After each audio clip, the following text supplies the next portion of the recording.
الرجيم بسم الله الرحمن الرحيم ولا تمش في الأرض مرحا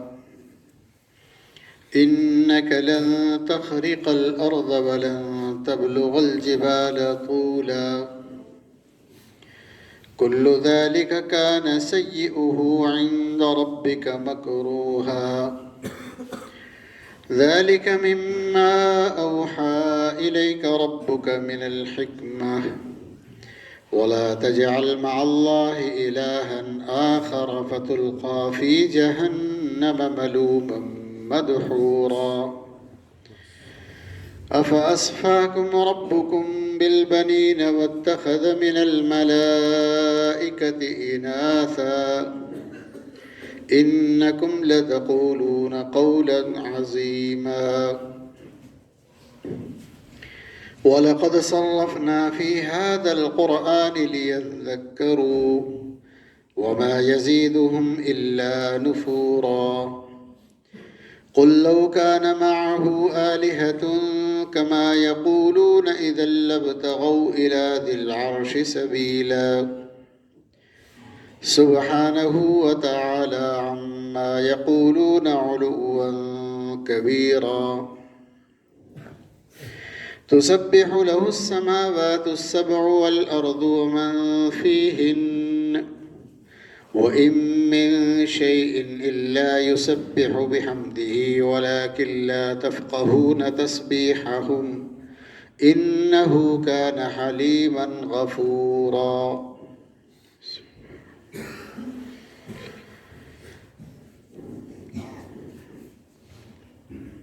اور زمین میں اکڑ کر نہ چلیے، یقیناً تو نہ تو زمین کو پھاڑ سکتا ہے اور نہ ہی پہاڑوں کے برابر لمبا ہو سکتا ہے، اور یہ سب کا سب جو سنایا گیا ہے ان سب کی برائی تیرے رب کے نزدیک بڑی بیزاری ہے، اور یہ ان چیزوں میں سے ہے جو وحی کی گئی ہے تیری طرف، تیرے رب کی طرف سے حکمت سے، اور اللہ کے ساتھ کسی دوسرے کو معبود نہ ٹھہرائیے ورنہ تو جہنم میں ذلیل کر کے ڈال دیا جائے گا۔ کیا تم نے چن لیا ہے کہ کیا تمہارے رب نے تمہارے لیے بیٹوں کو چن لیا اور بنا لیا ملائکہ کو بیٹیاں؟ یقیناً تم بات کہتے ہو، اور ہم نے اس قرآن میں مختلف طرح سے سمجھایا ہے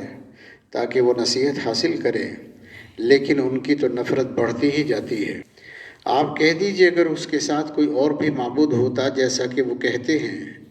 پھر تو تلاش کر دیتے وہ عرش والے تک کوئی راستہ۔ اس کی ذات بالکل پاک ہے، بلند ہے ان ساری باتوں سے جو وہ بیان کرتے ہیں، اور وہ بہت بلند ہے، بہت بڑا ہے۔ تسبیح بیان کرتی ہے اس کے سارے ساتوں آسمان اور زمین اور وہ سب ہیں، اور نہیں ہے کوئی چیز مگر یہ کہ وہ اس کی تعریف بیان ہے، لیکن تم ان کی تسبیح کو سمجھتے نہیں ہو۔ یقیناً وہ بہت بردبار ہے اور بخشنے والا ہے۔ آج کی جو آیتیں پڑھی گئی ہے اس میں آیت نمبر 37 سے لے کر آیت نمبر 44 تک تلاوت کی گئی ہے، اور بات کو شروع کیا گیا ہے تکبر کے بیان سے۔ آپ کو یاد ہو تو اس سے پہلے بہت ساری باتیں مختلف آیتوں میں اللہ تعالیٰ نے اسی طرح کی ارشاد فرمائی کہ ایسا کرو اور ایسا نہ کرو۔ مثال کے طور پر اللہ تعالیٰ نے شروع سے اس کا ذکر کیا ہے کہ اللہ نے حکم کر دیا انسان کو وَقَضَىٰ رَبُّكَ أَلَّا تَعْبُدُوا إِلَّا إِيَّاهُ وَبِالْوَالِدَيْنِ إِحْسَانًا۔ اللہ نے اپنی عبادت کے بعد انسان کو یہ کہا ہے کہ اپنے ماں باپ کے ساتھ احسان کا، بھلائی کا معاملہ کرے، اور ماں باپ کے ساتھ کیسے رہنا ہے، کیسے معاملہ کرنا ہے، اس کی تفصیل پیچھے بیان ہو گئی۔ مثبت پہلوؤں میں سے ایک یہ ہے، اللہ نے فرمایا وَآتِ ذَا الْقُرْبَى حَقَّهُ وَالْمِسْكِينَ وَابْنَ السَّبِيلِ، کہ رشتہ داروں کو ان کا حق دیجیے، مسکینوں اور مسافروں کی مدد کیجیے۔ آگے فرمایا اللہ تعالیٰ نے وَلَا تُبَذِّرْ تَبْذِيرًا، فضول خرچی نہ کیا کیجیے، کیونکہ فضول خرچی جو ہے وہ شیطان کا کام ہے۔ اور منفی چیزوں میں اللہ تعالیٰ نے بیان فرمایا وَلَا تَقْتُلُوا أَوْلَادَكُمْ خَشْيَةَ إِمْلَاقٍ، اپنے بچوں کو فقر و فاقے کے ڈر سے نہ ماریے۔ ایسے ہی فرمایا زنا نہ کیا کرو، ایسے ہی فرمایا اور کسی کو ناحق قتل نہ کیا کرو، ایسے ہی فرمایا اور یتیم کے مال کے قریب بھی نہ جایا کرو، اور ایسے ہی فرمایا اللہ تعالیٰ نے کہ جب تم تولا کرو تو پورا تولا کرو، کمی بیشی نہ کیا کرو۔ اور آخر میں جو پچھلے ہفتے ذکر کیا گیا وہ یہ تھا وَلَا تَقْفُ مَا لَيْسَ لَكَ بِهِ عِلْمٌ، اور اس چیز کے پیچھے نہ پڑا کیجیے کہ جس کا آپ کو علم نہیں ہے۔ إِنَّ السَّمْعَ وَالْبَصَرَ وَالْفُؤَادَ كُلُّ أُولَٰئِكَ كَانَ عَنْهُ مَسْئُولًا، کان، آنکھ اور دل، ان ساری چیزوں کے بارے میں قیامت کے دن پوچھا جائے گا، سوال کیا جائے گا۔ یہ سب باتیں پہلے بیان ہوئی۔ آج کی جو تفسیر ہے اس میں پہلی آیت اسی کا ایک حصہ ہے جو مضمون پہلے سے چل رہا ہے۔ اس کا حصہ یہ ہے کہ اللہ تعالیٰ نے یہ ساری ہدایات دیتے ہوئے اور نصیحتیں فرماتے ہوئے یہ بھی ارشاد فرمایا وَلَا تَمْشِ فِي الْأَرْضِ مَرَحًا، اور زمین میں اکڑ کر نہ چلیے۔ إِنَّكَ لَن تَخْرِقَ الْأَرْضَ وَلَن تَبْلُغَ الْجِبَالَ طُولًا، نہ تو انسان زمین کو پھاڑ سکتا ہے، نہ پہاڑوں کے برابر اونچا ہو سکتا ہے، بلند ہو سکتا ہے۔ یعنی اس آیت شریفہ میں اللہ تعالیٰ نے یہ ارشاد فرمایا کہ اے انسان تکبر نہیں کرنا، زمین پر اکڑ کر نہیں چلنا۔ اگر انسان تکبر کرتا ہے، اکڑ کر چلتا ہے تو انسان کر کیا سکتا ہے سوائے اس کے کہ وہ بس اکڑ کر ہی چل سکتا ہے، نہ تو زمین کو پھاڑ سکتا ہے، نہ آسمان کی بلندیوں تک لمبا ہو سکتا ہے، کر کیا سکتا ہے؟ یعنی انسان کے بس میں تو کچھ بھی نہیں ہے۔ انسان تو اللہ نے ایسا بنایا، بلکہ ساری مخلوقات ایسی ہیں کہ اللہ نے ایسا بنایا ہے کہ قدم قدم پر اللہ نے انسان کو محتاج بنایا ہے۔ ذرا سا غور کرے تو انسان ہر لمحہ اللہ کا محتاج ہے۔ مثلاً یہ ہے کہ انسان زندہ رہنے کے لیے سانس لیتا ہے، یہ سانسیں جب رکنے لگتی ہیں پھر انسان کو کچھ سمجھ میں نہیں آتا، ڈاکٹروں ہاسپٹلوں میں چکر لگاتا ہے، ایک ایک سانس کے لیے تڑپتا ہے کہ کاش یہ سانس جاری ہو جائے، کاش سانس جاری ہو جائے، کاش زندگی باقی رہ جائے۔ لیکن اللہ نے اگر موت مقدر لکھ دی ہے، نہ کوئی ہاسپٹل کچھ کر سکتا ہے، نہ دوائیاں کچھ کر سکتی ہیں، نہ ڈاکٹر کچھ کر سکتے ہیں، نہ ہی گھر والوں کا رونا دھونا کام آ سکتا ہے۔ جان تو جانی ہے، کیونکہ جان اللہ کے قبضے کی چیز ہے، سانسیں اللہ چلاتا ہے، جب تک چاہتا ہے چلتی ہے۔ تو انسان تو اللہ کا محتاج ہے۔ انسان سو گیا، اسے پھر جاگنے کے لیے بھی وہ اللہ کا محتاج ہے۔ کتنے سارے لوگ ہیں کہ سو گئے تو سوتے ہی رہ گئے، پھر دوبارہ نہیں اٹھ پائے۔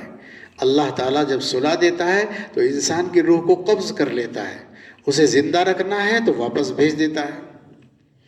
اللہ یتوفی الانفس حین موتها واللتی لم تمت فی منامها، تو اللہ تعالیٰ روزانہ انسان کو نیند دیتا ہے، اور نیند جو ہے وہ موت کی بہن ہے۔ جیسے موت ہے ایسی نیند ہے۔ سونے والے آدمی کو پتہ نہیں ہوتا میرے قریب سے سانپ گزر رہا ہے، بچھو گزر رہا ہے، کوئی دشمن مجھے مارنے کے لیے آ رہا ہے، چھت گرنے والی ہے، یا کوئی میرے اوپر تلوار لے کر چڑھا ہوا ہے۔ سونے والے کو کچھ پتہ نہیں، جیسے مرنے والے کو کچھ پتہ نہیں۔ تو موت ایسی چیز ہے، انسان اللہ کا محتاج ہے،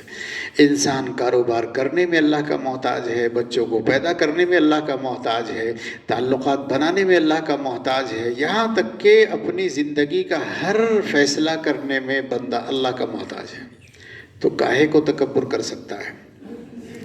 نبی کریم صلی اللہ علیہ وسلم نے ارشاد فرمایا کہ اللہ تعالیٰ فرماتے ہیں العظمت ازاری والکبریاء رداری فمن نازعنی فیہا قسمتہ، جس کا مطلب یہ ہے اللہ تعالیٰ فرماتے ہیں عظمت، بڑائی یہ میرا ازار ہے، میری دھوتی ہے، میرا پائجامہ ہے، میرا نیچے کا حصہ ہے، والکبریاء ردائی، اور تکبر میری چادر ہے، یعنی میری شان ہے تکبر، فمن نازعنی فیہا، جو بھی اس میں میرا مقابلہ کرے گا اللہ فرماتے ہیں میں اسے تباہ کر دوں گا، ہلاک کر دوں گا۔ اس لیے آج تک جتنے تکبر کرنے والے گزرے ان کا مقدر ہے ذلیل ہونا، ان کا مقدر ہے ہلاک ہونا۔ قرآن کریم، احادیث شریفہ، تاریخ اسلام بھری پڑی ہے کہ جس نے تکبر کیا اللہ تعالیٰ نے اسے مٹی میں ملا دیا، کیونکہ تکبر اللہ تعالیٰ کو کسی بھی قیمت پر پسند نہیں ہے۔ ان اللہ لا يحب المستکبرین، اللہ تعالیٰ فرماتے ہیں کسی بھی تکبر کرنے والے کو ہم پسند نہیں کرتے، کیونکہ تکبر اللہ کی شان ہے جو کسی کا محتاج نہیں۔ بندہ تو محتاج ہے، آدمی کے ناک سے پانی نہ نکلے تو مشکل، منہ سے تھوک نہ نکلے تو مشکل، سانس نہ آئے تو مشکل، آدمی کھا نہ پائے تو مشکل، کھا لے تو ہضم نہ کر پائے تو مشکل، ہضم ہو گیا نہ نکل پائے باہر تو مشکل۔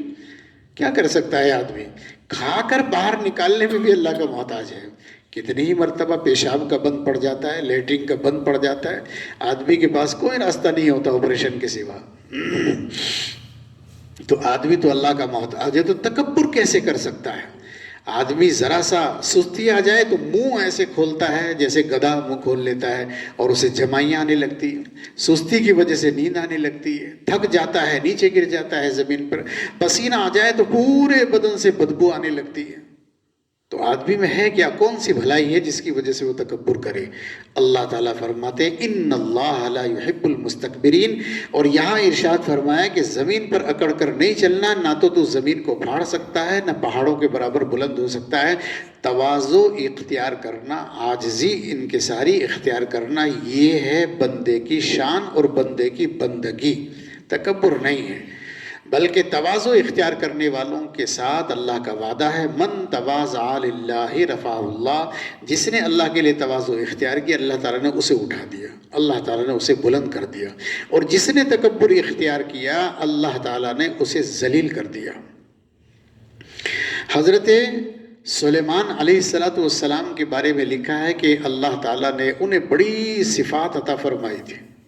یعنی بہت سارے جنات اللہ نے ان کے تابع کیے تھے جو ان کی خدمت کرتے تھے۔ قرآن کریم میں لکھا ہے اللہ پاک نے کہ ہم نے جنات ان کے تابع کیے جو وہ قدور الراسیات، بڑی بڑی دیگیں بناتے تھے، برتن بناتے تھے، یہاں تک کہ مسجد بیت المقدس ان سے تعمیر کرائی انہوں نے جو آج تک بنی ہوئی ہے۔ جناتوں سے اتنا کام لیتے تھے، تو روایات میں لکھا ہے کہ جنات کبھی کبھی حضرت سلیمان علیہ السلام کا تخت جب ہوا میں اڑاتے تھے تو آسمان کے قریب تک لے جاتے تھے، اس لیے تاکہ وہاں ملائکہ اور فرشتے جو ہیں آسمانوں میں، ان کی جو آوازیں ہیں اللہ کی عبادت کرنے کی، اللہ کی تسبیح کرنے کی، حضرت سلیمان اپنے کان سے سن لے، دیکھو یہ ہے اللہ کا نظام۔ تو جنات اتنے اوپر تک لے جاتے تھے اور پھر نیچے لے کر آتے تھے۔ اللہ تعالیٰ فرماتے ہیں کہ اگر سلیمان میں تکبر ہوتا کہ صاحب میرے پاس تو بہت بڑی حکومت ہے، اگر تکبر ہوتا تو اللہ تعالیٰ فرماتے ہوا میں اڑنے سے پہلے زمین پر گرا دیتے، لیکن عاجزی تھی، انکساری تھی، اللہ نے انہیں زمین سے آسمان تک پہنچایا۔ تو تکبر کرنے والوں کو اللہ پسند نہیں کرتا، عاجزی انکساری کرنے والوں کو اللہ تعالیٰ بہت بلندی عطا فرماتا ہے، عزت عطا فرماتا ہے۔ تکبر کرنے والا اپنی نظر میں اپنے آپ کو بڑا سمجھتا ہے اور دوسروں کی نگاہ میں اس کی حیثیت کتے اور بلی سے زیادہ نہیں ہوتی ہے۔ بڑائی کی بات تو یہ ہے کہ آپ اپنے آپ کو چھوٹا سمجھیں اور دوسرے آپ کو بڑا سمجھیں، یہ ہے بڑائی کی بات، عزت کی بات، مگر یہ متکبر کو تو کبھی حاصل نہیں ہوتی بات۔ تو تکبر جو ہے وہ نبی کریم صلی اللہ علیہ وسلم کے زمانے میں چونکہ اہل مکہ کرتے تھے، اس لیے یہ ہدایات جو اس موقع پر ہم پڑھ رہے ہیں یہ اس کا خاص حصہ ہیں کہ رسول اللہ صلی اللہ علیہ وسلم کے یہاں اہل مکہ، اہل مدینہ اور اطراف کے لوگ بہت آتے تھے۔ اس زمانے میں لوگوں میں تکبر کوٹ کوٹ کر بھرا ہوا تھا۔ اللہ تعالیٰ اس کی اصلاح فرماتے ہیں قرآن کریم کے ذریعے سے، کیونکہ تکبر کرنے والوں میں سب سے بڑا متکبر اللہ کے نبی علیہ السلام کے زمانے میں جو تھا وہ ابو جہل تھا۔ اس کا جو تکبر تھا وہ مکے کے سارے لوگوں کے مقابلے میں سب سے اونچا تھا، سب سے زیادہ تھا۔ وہ جھکنا پسند نہیں کرتا تھا، کسی کے سامنے اپنی بات کو چھوٹی کرنا پسند نہیں کرتا تھا۔ روایات میں لکھا ہے غزوہ بدر میں جب اسے 2 کسانوں کے بچوں نے قتل کر دیا اور اسے ادمرا کر کے انہوں نے چھوڑ دیا، آخر میں رسول اللہ صلی اللہ علیہ وسلم کے حکم سے آپ نے فرمایا بھی دیکھو تلاش کرو یہاں غزوہ بدر میں کون کون مارے گئے۔ تو جب تلاش شروع ہوئی تو حضرت عبداللہ ابن مسعود رضی اللہ تعالیٰ عنہ کے بارے میں لکھا ہے کہ وہ گئے دیکھنے کے لیے، تو انہوں نے ابو جہل کو دیکھا۔ ابو جہل آخری سانسیں لے رہا تھا۔ ابو جہل جب آخری سانسیں لے رہا تھا تو کتابوں میں یہ بات لکھی کہ حضرت عبداللہ ابن مسعود رضی اللہ عنہ اس کی گردن کاٹنے لگے تو اس وقت جو باتیں اس نے کہی مرتے مرتے بھی تکبر کا اظہار کر رہا تھا۔ وہ کہہ رہا تھا مرتے مرتے بھی کہ نیچے سے کاٹنا ذرا، جب لائن میں سر رکھے جائیں تو سردار کا تکبر ذرا، سردار کا سر اونچا رہے ذرا، اس وقت بھی یہ تکبر تھا۔ اور کہہ رہا تھا مجھے بہت افسوس ہے کہ مجھے 2 کسانوں کے بچوں نے مار دیا، کاش مجھے کوئی بڑا آدمی، بہادر آدمی مارتا تو کچھ عزت کی بات ہوتی، بچوں نے مار دیا تو بڑی ذلت کی بات ہے۔ اور ظاہر ہے کہ اللہ تعالیٰ تو تکبر کرنے والوں کو ذلیل کرتا ہی ہے۔ تو اہل مکہ اتنا تکبر کرتے تھے کہ رسول اللہ صلی اللہ علیہ وسلم کے زمانے میں یہ حال تھا، جب وہ چلتے تھے، عام لوگ بھی جب چلتے تھے تو وہ جو دھوتیاں اس زمانے میں پہنتے تھے، کیونکہ اس زمانے میں پائجامے تو کم تھے، دھوتی ہی سب پہنتے تھے، اکثریت تو دھوتی پہننے والوں کی تھی۔ تو دھوتی جب پہنتے تھے تو آپ نے دیکھا جیسے پہلوان لوگ دھوتی پہنتے ہیں تو وہ اس طرح سے پہنتے ہیں کہ پیچھے کا حصہ زمین پر گر جاتا ہے، لٹک جاتا ہے۔ وہ ایسی دھوتی پہنتے تھے کہ ان کا بہت سارا کپڑا زمین پر گھسٹتے ہوئے چلتا تھا، یہ ان کی بڑائی کی علامت ہوتی تھی۔ صلح حدیبیہ کے موقع پر حضور صلی اللہ علیہ وسلم نے حضرت عثمان غنی رضی اللہ تعالیٰ عنہ کو بھیجا تھا مکے میں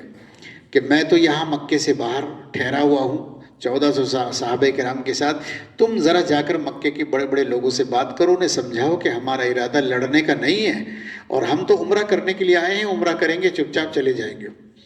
حضرت عثمان غنی رضی اللہ تعالیٰ عنہ گئے، اپنے کسی عزیز کے یہاں انہوں نے قیام کیا، رشتہ دار کے یہاں۔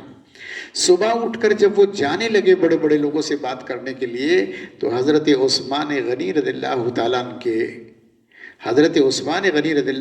عنہ کے عزیز نے، رشتہ دار نے ان سے کہا عثمان تمہاری دھوتی جو ہے وہ ٹخنوں سے بہت اوپر ہو رہی ہے، اس دھوتی کو نیچے کرو اور اس طرح سے نیچے کرو کہ زمین پر لٹک کر چلے جیسے مکے کے سرداروں کی دھوتیاں زمین پر لٹک کر چلتی ہیں۔ اور اگر تم اس طرح جاؤ گے تو لگتا نہیں کہ تم بڑے آدمی ہو اور کسی بڑے آدمی کا پیغام لے کر آئے ہو، لگتا نہیں، اسے تو گرے پڑے آدمی میں